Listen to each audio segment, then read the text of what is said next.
ደግሞ ቀጥታ ወደ የክነሰት አባል እና ዶክተር ጸጋ መላኩ ጋር ወይም ጸጋ ፋንታሁን የምንላትን በስሟ ሙሉ ስሟ እናልፋለን። ጤና ይስጥልኝ ዶክተር ጸጋ። ጤና ይስጥልኝ አቶ ሽሎሞ። ጤና ይስጥልኝ አቶ ተስፋዬ። እንዲሁም የተከበራችሁ ተመልካቾች፣ አድማጮች ሰላም ነሽ ወይ? ምንድነው የሚባለው በኢትዮጵያ የምንጠራው በአባታችን ነው እኮ። ስለዛ እኮ ነው ጸጋ ፋንታሁን መላኩ ያልኩ። አዎ እዚህ ሀገር ደግሞ ስንመጣ ያው በሚቶቻችን ተጨመረ። እሰየው የአባቴ ስም ሁላችሁ እንደምታውቁት አቶ ፈንታሁን መላኩ። ለዛ ነው ጸጋ ፈንታሁን መላኩ። የልጆች አባትም ስምም ይጨመራል በዚህ ሀገር ነው። ግን እኔ ምንድነው የሚባለው እንደ ኢትዮጵያው ነው የሚሄድ። የሁሉም አባት እኩል ነው። አዎ እሱ ችግር ጥያቄ የለውም።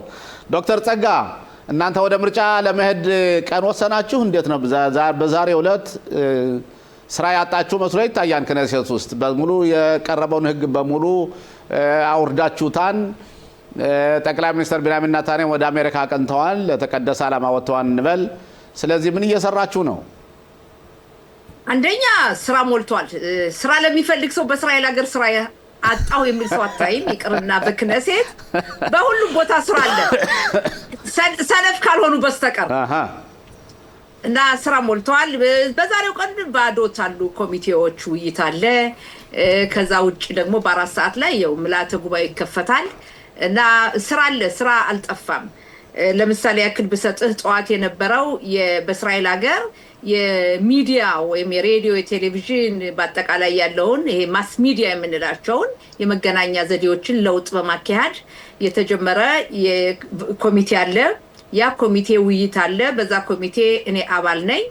እርግጠኛ ነኝ ብዙ አመት በዚህ ሙያ ስላገለገልኩ ጥሩ አስተዋጽኦ አደርጋለሁ ብዬ አስባለሁ። ያበል ሌላው የመንግስት መስሪያ ቤት ተቆጣጣሪው አሊያን በተመለከተ ከኢትዮጵያ ያለውን አሊያ እንዴት ነው ሆካሽቡት ብቻ ነው ጥቂት ሰዎች የመጡ ሌሎቹ ለምን አልመጡም በሚለው በዛ ላይም ውይይት ነበረ።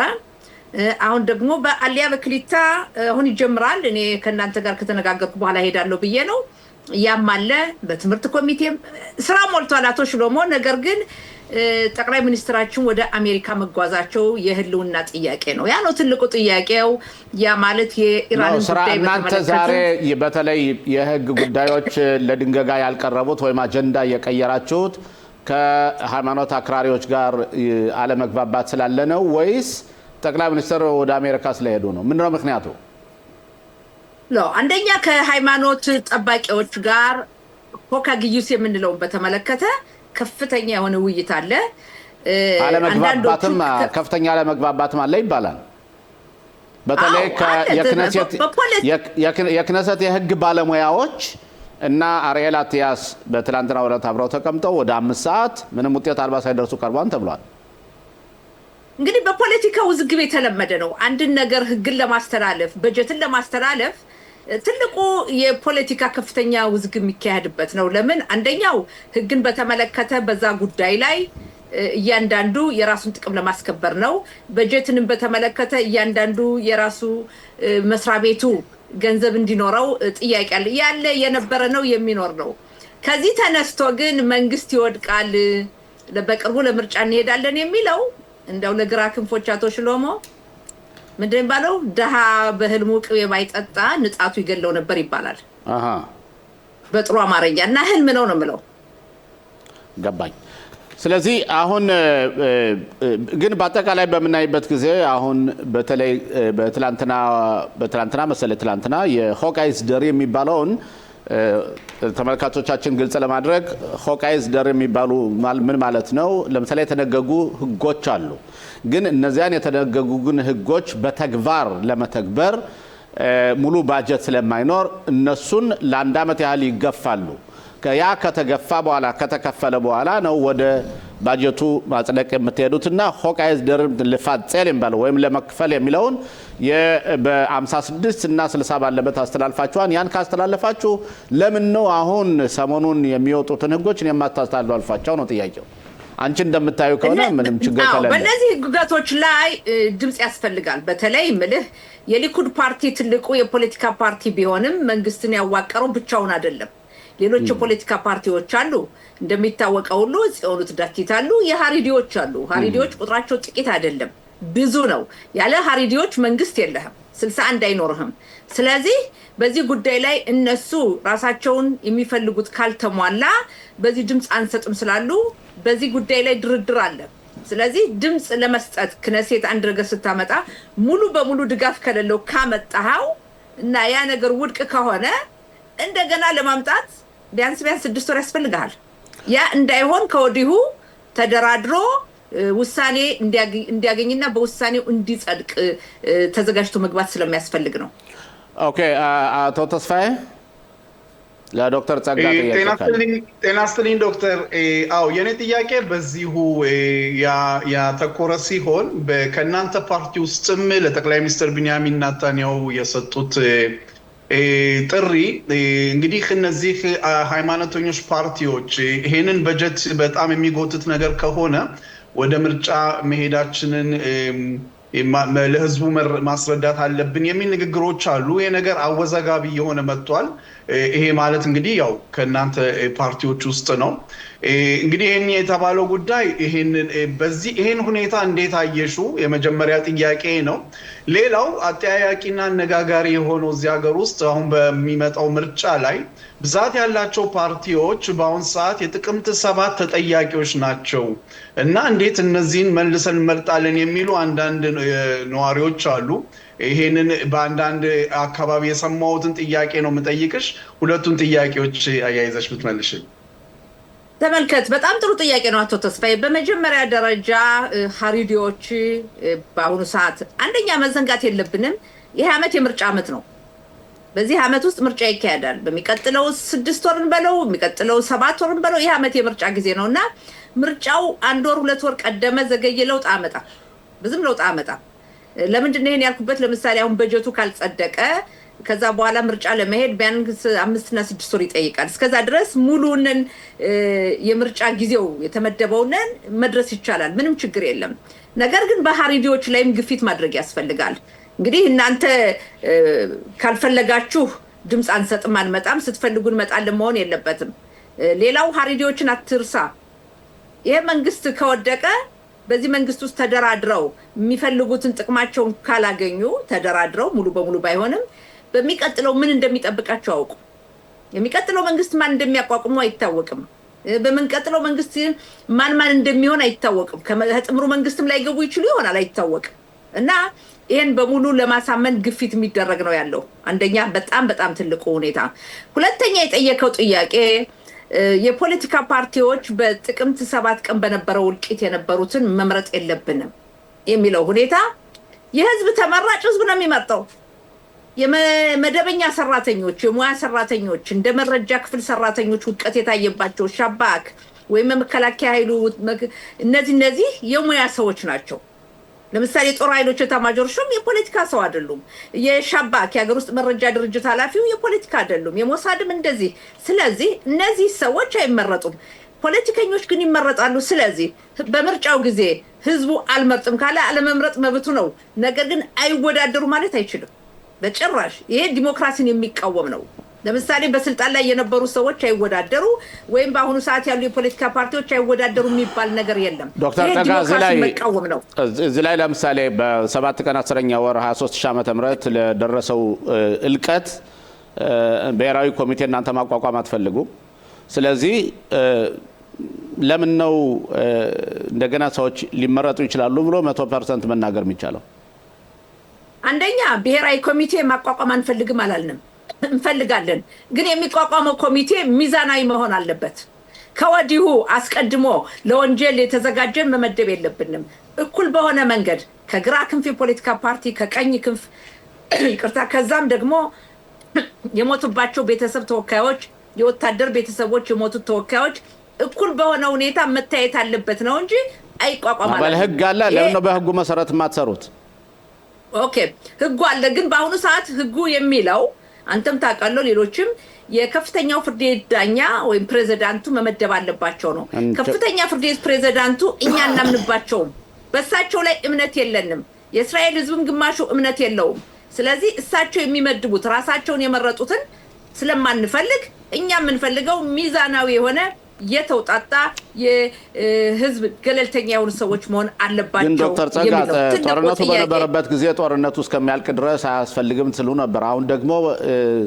የከፍተኛ ፍርድ ቤቱ እንደ ፕሬዚደንት እናንተ እየወነጀላችሁ እሱን አንቀበለውም ትላላችሁና መጨረሻው ታዲያ የፖለቲካ ኮሚቴ ነው ማቋቋም የምትፈልጉት? ተመልከት እንግዲህ የፖለቲካ ኮሚቴ ሊሆን አይችልም። ቀደም ተናገሩ። ፖለቲከኞች ሊሳተፉ ይችላሉ። የግራ ክንፍ የሚመድቧቸው ሰዎች መርጧቸው ይኖራሉ። የቀኝ ክፍል ሊኖር ይችላል። ፖለቲከኛ መሆን ኃጢአት አይደለም። ፖለቲከኛ መሆን ወንጀል አይደለም። ፖለቲካ የሀገሪቱን ጥቅም የሚያስከብር ነው። በዚህ ሂደት ላይ ግን ሚዛናዊ የሆነ ኮሚቴ መቋቋም አለበት። ያ ሚዛናዊ የሆነው መንግስትን መመርመር አለበት። መንግስት ሲባል አቶ ሽሎሞ የአሁኑን ብቻ አይደለም። ከብዙ ዓመት በፊት የነበረውን በሙሉ የጦር ኃይሎች ኤታማዦር ሹም በሙሉ የነበሩት ጄኔራሎች መከላከያ ሚኒስትሮች እስከ ስንት ዓመት ወደ ኋላ ሄዳቸው መመርመር የምትፈልጉት? እስከ ስንት ዓመት ወደ ኋላ ነው መሄድ የምትፈልጉት ነው ያልኩት ጥያቄ ነው። አቶ ሽሎሞ ይቅርታ መጨረስ ፈልጋለሁ ለህብረተሰቡ ለማስረዳት ያክል እና ይሄ ሁኔታ ከቀደምም የነበረው የጦር ኃይሎች ኤታማዦር ሹም የተናገሩት አንዳንዶቹ ሐማስ አያሰጋንም፣ ሐማስ ጭራሹን ለመጉዳት እስራኤልን አልተዘጋጀም፣ የመረጃ ክፍሎች እንደ ሮኔን ባር የመሳሰሉትኝ የሻባክ ኃላፊዎች የጦር ኃይሎች ኤታማዦር ሹም የተለያዩ ከፍተኛ እስካሁን ድረስ ዶክተር ጸጋ ባለሙያዎችን ትናገራለች፣ ግን ፖለቲከኞችን አትናገሪም። የኔ ጥያቄ ወደ ኋላ እስከ ስንት ዓመት እስከ ስንት ዓመት ነው ወደ ኋላ መሄድ የምትፈልጉት ነው ጥያቄው? አቶ ሽሎሞ ስምምነት ላይ እንድረስ። አንተ ጠየቅ፣ እኔ ልመልስ። ሳልጨርስ ነው አንተ በመካከል የገባኸው። በባለሙያዎቹ በኩል ያለውን ገልጫለሁ። ወደ ፖለቲከኞቹ ደግሞ እመጣለሁ። ካቋረጥከኝ ግን ተወዝፎ ነው የሚቀረው። አንተው ጠይቀ አንተው መለስከው። ስለዚህ ወደ ፖለቲከኞቹ ስንመጣ ፖለቲከኞቹ መጠየቅ አለባቸው። በአመራር ደረጃ ያሉ ሰዎች ይጠየቃሉ። መጠየቅ የለባቸውም አይደለም፣ ሁሉም መጠየቅ አለባቸው። ግን የፖለቲከኞችና የባለሙያዎች ለየት የሚያደርገው ምንድን ነው ያልን እንደው እነዛ ባለሙያዎቹ በሙያቸው ነው የገቡ። ፖለቲከኞች ሄደው የጦር ኃይሉን ታጥቀው ወይም ደግሞ ተዘጋጅተው አሁን ተኩስ የሚሉ አይደሉም። በስለላ ገብተው ሰልለው ይሄን አመጣን የሚሉ አይደሉም። የፖለቲከኞች ዓላማ የሚደርሳቸውን መረጃ ተቀብሎ መወሰን ነው። እና ስለዚህ ፖለቲከኞችም መሪዎችም መመርመር አለባቸው። የሚሰጣቸውን መረጃ መመርመር የለባቸውም። ከውሳኔ ከመወሰናቸው በፊት ኃላፊነት መውሰድ የለባቸውም። ዝም ብለው መጥተው ቁጭ ብለው ባለሙያዎች ያሉትን እንደ አሜን ብለው ነው የሚቀበሉ ማለት ነው። ለዛ እኮ ነው መመርመር ያለባቸው። ለዛ ነው መጠየቅ ያለባቸው። ገባ? ከሁሉ ግን ኃላፊነቱ በብዛት የባለሙያዎቹ ነው። ባለሙያዎቹ በሙያቸው መጥተው በዛ ጊዜ ሐማስ ተዘጋጅቷል እያሉ እነዚህ ታጽፒታኒዮት በሚያጎላ መነጽር አጥሩን እያዩ ሐማስ እየመጡ እየደረሱ እየሄዱ ነው ከቅርብ እያሉ እየተናገሩ ያን ነገር ትኩረት መስጠት ነበረባቸው። በጥቅምት 7 ቀን ሐማስ ሲገባ የአየር ኃይሉ የት ነበር? በዓለም ከሚደነቀው የጦር ክፍል ወይም የአየር ክፍል የእስራኤል ነው። የእስራኤል አየር ኃይል ነው። የት ነበሩ ፓይለቶች? የአየር ኃይሉ ዋና ስራ አስኪያጅ ምንድነው ያሉት? ከሰዓት በኋላ ጠዋቱ ንጋት ላይ ሐማስ ገብተው ከሰዓት በኋላ 4 ሰዓት ላይ ነው የሰማነው ነው ያሉት። እና ይሄስ እንዴት ሊሆን ቻለ? ሁሉንም መመርመር ያስፈልጋል አቶ ሽሎሞ፣ ሁሉንም። ነገር ግን እዚህ ላይ ሁለት ነገር አለ። ጠቅላይ ሚኒስትሩንም ጨምሮ ማለት ነው። በትክክል ጠቅላይ ሚኒስትሩም ይጠየቃሉ። ሁሉም ነው የሚጠየቀው። ግን አሁን መሰለህ የእናንተ የግራ ክንፎች ዓላማችሁ ቆይ አንዴ ይቅርታ፣ የግራ ክንፍ ዓላማ ምን መሰለህ? ጠቅላይ ሚኒስትሩ ለማውረድ ውሃ ቀጠለ ተብሎ ዶክተር ጸጋ ለምን ነው ወደዚያ የምትሄጂው? እኔ የምጠይቅሽ ጥያቄ እስከ ኖ ገብቶኛል። ወደ ኋላ ሄደን መመርመር እንፈልጋለን ትያለሽ። እስከ መቼው ዓመት? 70 ዓመት 50 ዓመት 20 ዓመት 30 ዓመት 40 ዓመት እስከ ስንት ዓመት ነው ወደ ኋላ ሄዳችሁ የምትመረምሩት ነው ጥያቄ። አልመለስልኝም። አቶ ሽሎሞ ባልሳሳት የሐማስ ሽብር ፈጣሪ ድርጅት ከ70 ዓመት በፊት አልተቋቋመም። የሐማስ ሽብር ፈጣሪ ድርጅት የተቋቋመው ለመጀመሪያ ጊዜ አስታውሳለሁ። ያኔ ሃራጾፊም ዩኒቨርሲቲ ነበርኩ። በ1987 ዓመተ ምህረት ራቢን መከላከያ ሚኒስትር በነበሩበት ሰዓት ይስሐቅ ሻሚር ጠቅላይ ሚኒስትር በነበሩበት ሰዓት ነው የተቋቋመው። ናው 70 ዓመት 80 ዓመት አይደለም። ያንን ተወውና አቶ ሽሎሞ ታሪክን ለመግለጽ ብዬ ነው ሰዎቹ እንዲረዱ ትንሽ የጠቆምኩት እንጂ ባለው ተጨባጭ ሁኔታ ምንድነው ያለው በአሁኑ ሰዓት ሐማስ ከመቼ አንስቶ ነው መመርመር ያለበት የሚለውን ሁኔታ የሚመደቡ የተውጣጡ ኮሚቴዎች መወሰን አለባቸው። አየው 10 ዓመት ወደ ኋላ ሊሆን ይችላል፣ 20 ዓመት ወደ ኋላ ሊሆን ይችላል። ያን መወሰን አለባቸው። የኛ ዓላማችን ምንድነው አቶ ሽሎሞ? ገንዘቡን ደሞ ካታር የመጣውን ሁሉ መመርመር አለበት። በትክክል ያ ሁሉ የእናንተ ዓላማ የግራ ክንፎቹ ጠቅላይ ሚኒስትሩን ለማውረድ ነው። የኛ ዓላማችን ደግሞ ከስተት ተምሮ ለወደፊቱ እንዲህ አይነት ስተት እንዳይደገም ነው። ያ ነው ዓላማው። ጠቅላይ ሚኒስትሩ ለዘላለም የሚኖሩ ሰው አይደሉም። በእናንተ በኩል ግን ጠቅላይ ሚኒስትሩን ለማውረድ በፍርድ ተሞከረ፣ አልተሳካም። አሁን በዚህ ኮሚቴ ተሞከረ፣ በኮሮና ጊዜ ያልሆነ የለም። ያ አይደለም የኛ ዓላማችን። ይህ አይነት ስተት እንዳይደገም ለወደፊቱ የእስራኤል ሕዝብ በጸጥታው በኩል እንዴት ነው ተረጋግቶ የሚኖረው? ዶክተር ጸጋ የመጨረሻ ጥያቄ ቅድም ስናገር የመንግስት ተቆጣጣሪው ባሊያና በጉዳይ ለምን ነው ኢትዮጵያ የመጡት ቁጥራቸው መነስተኛ የሚለው ውይይት እናደርጋለን ብሏል። ውይይት ተደርጓል ወይስ ሊደረግ ነው ገና? ነው ውይይቱ ተጀምሯል፣ ተካሂዷል፣ ተጨርሷል። በክነሴት የቁጥጥር ኮሚቴ አለ። የቁጥጥር ኮሚቴው ሊቀመንበር ስማቸውን ዘነጋሁት ከሻቲድ ሚኪ ሌቪ አዎ እሳቸው ጥሪውን ባቀረቡት መሰረት በዛሬው ቀን ውይይት ተጀመረ። በባዳው የኮሚቴ አባል የሆነ ሰው ሊቀመንበሩ መቀየሩ መቀመጥ ይችላልና ፕኒናታ የክነሴት አባል ፕኒናታ ምኖሸት የነበረች መራቸው። በዚህ ሰዓት የመንግስት መስሪያ ተቆጣጣሪው መጡ፣ ነገሩን ሰሙት፣ ሁሉ ነገር ተነገረ። አዲስ ነገር የለም አቶ ሸሞ። አሁን ደግሞ በባዳት አሊያ በክሊታ በጊላድ ካሪቭ በኩል አሁንም ውይይት ይቀጥላልኝ በሳቸው ኮሚቴ። እኔ ከእናንተ ጋር ከፈጸምኩ በኋላ ወደዛ ሄዳለሁ። ዶክተር በታ ስለነበረን ቆይታ በጣም እናመሰግናለን። በእርግጠኝነት ሰሞኑንም እንጋብዝሻለን። እንደ ሁሌውም ቢሆን እያመሰገን ደህና ቆይልን ይላለሁ። ጤና ይስጥልኝ።